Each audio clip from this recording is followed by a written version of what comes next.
Hello everyone, আসসালামু আলাইকুম। আজ আমি আপনাদের খুবই মজাদার একটি লাড্ডু তৈরি করে দেখাবো। একদম দোকানের মতো মতিচুর লাড্ডুর রেসিপি। কোনো রকম ঝামেলা ছাড়াই সুজি দিয়ে এই রেসিপিটা আপনারা সহজে তৈরি করতে পারবেন। এই জন্য একটি বোলে আমি প্রথমে 1 কাপ পরিমাণ পানি নিয়েছি। আপনারা এখানে পানির পরিবর্তে দুধ ইউজ করতে পারেন। সঙ্গে দিয়েছি সামান্য একটু লবণ, দিয়ে দিব 1 টেবিল চামচ চিনি, সামান্য একটু জর্দা রং। এবার আমাদের মেন উপকরণ 1 কাপ সুজি অ্যাড করে দিব। খুব ভালোভাবে সবগুলো উপকরণ মিক্সড করে নিতে হবে। একটা সফট মিশ্রণ তৈরি করে হাফ ঘন্টার জন্য রেস্টে রেখে দিব। এখন একটা প্যানে পরিমাণ মতো তেল গরম করে আমি ছোট ছোট করে সুজির পিঠাগুলো ভেজে নিব। এভাবে মিডিয়াম হিটে হালকা ব্রাউন কালার করে ভেজে নিব। সবগুলো পিঠা আমার ভাজা হয়ে গিয়েছে, এখন উঠিয়ে নিচ্ছি। হালকা একটু ঠান্ডা করে এখন আমি পিঠাগুলো এরকম হাত দিয়ে ছোট ছোট টুকরো করে নিচ্ছি। একটা ব্লেন্ডার জারে নিয়ে এখন হালকা করে একটু দানাদার করে এভাবে ব্লেন্ড করে নিব।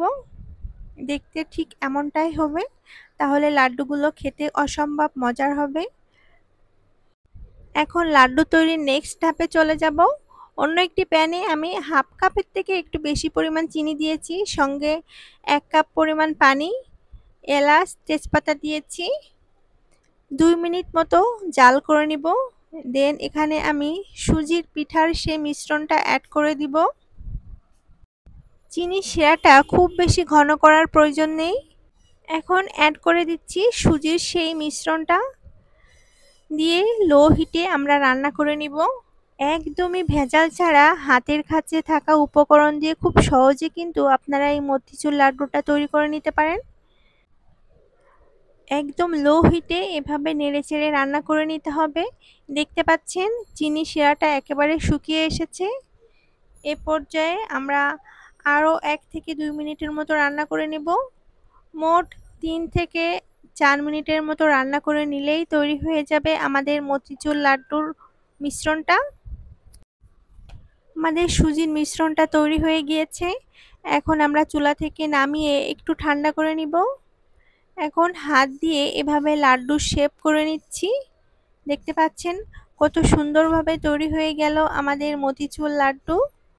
বাসাতেই যদি এত সুন্দরভাবে সুজি দিয়ে মতিচুর লাড্ডু তৈরি করা যায়, তাহলে দোকান থেকে কেন কিনে খাবো বলুন তো?